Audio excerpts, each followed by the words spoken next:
ఆదిత్య హృదయంలోని 10వ శ్లోకం నుండి 15వ శ్లోకం వరకు ఉన్న 6 శ్లోకాలు సూర్యస్థుతికి సంబంధించినవి.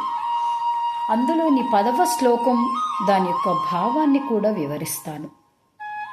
ఆదిత్య సవితా సూర్య కగపూషా గభస్తిమాన్ సువర్ణ సదృశో భానుః స్వర్ణరేతా దివాకరః.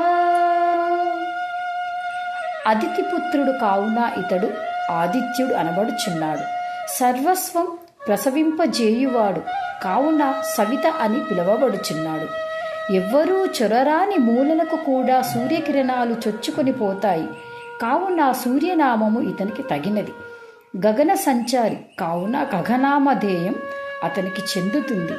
ప్రాణికోటిని పోషించువాడు కావున పూషానామం వచ్చింది. కిరణపుంజములతో శోభిల్లువాడు కావున గభస్తిమంతుడైనాడు. పసిడి వన్నెతో మిసమిసలాడుతూ ఉండుట వలన భానుడైనాడు. వెలుగును ప్రసరింపజేయువాడు అయినందున స్వర్ణరేతస్కుడని పిలువబడుచున్నాడు.